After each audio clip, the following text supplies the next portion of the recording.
to another video on my channel Law Pado Law Seeko. In this video I will discuss about JAS Dirty. पहली बात तो ये है कि JAS Dirty है, मेरे जैसा गलती मत करना है। ये जस्ट डर्टी नहीं है, टी नहीं है, JUS और TERTII, JAS Dirty है। और JAS Dirty एक लैटिन टर्म है जिसका मतलब है the right of a third party. Basically JAS Dirty ना एक डिफेंस है, लेकिन इससे वैलिड डिफेंस जनरल रूल में ना माना नहीं जाती है।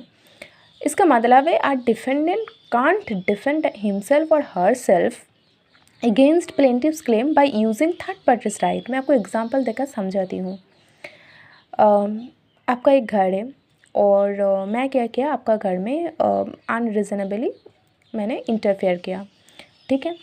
आप ऑब्वियसली आप क्या किया, आप लॉ का स्टूडेंट हो, आप जाकर मेरे अगेंस्ट ट्रेसपास के केस डाली हो।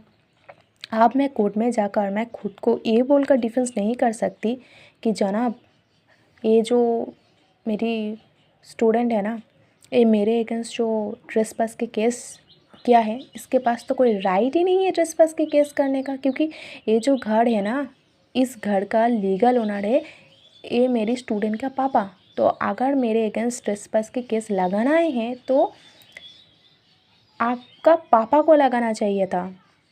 आप मेरे अगेंस्ट कैसे कर दिया ट्रेसपास के केस, ये मैं बोल नहीं सकती, ये बोलकर मैं खुद को डिफेंड नहीं कर सकती। Generally JAS Dirty is not a valid defence in tort law. A defendant can not escape liability merely by showing that a third party has a better title than the plaintiff, ठीक है। लेकिन exception भी है। JAS Dirty may be allowed in limited cases when the defendant is acting under the authority of the true owner or when the plaintiff had no lawful possession at all। आप ऐसे समझती हूँ, हुआ क्या है, आप ही का घर है, आप ही लीगल ओनर हो, ठीक है, और आप उस घर को ना नहीं रहती हो, आप उस घर को एक रेंट में दे दिया हो। अब वो टेनेंट को आप बहुत टाइम से बोल रहे हो कि तुम चले जाओ, मुझे और रेंट में नहीं देना है, लेकिन वो टेनेंट ना नहीं जा रही है। तो आपने मुझे ये अथॉरिटी दिया कि मैम आपको एक काम करना है, आपको मेरे घर जाना है और उस टेनेंट को ना भगा देना है। मैंने बोला ठीक है मैं कर दूँगी।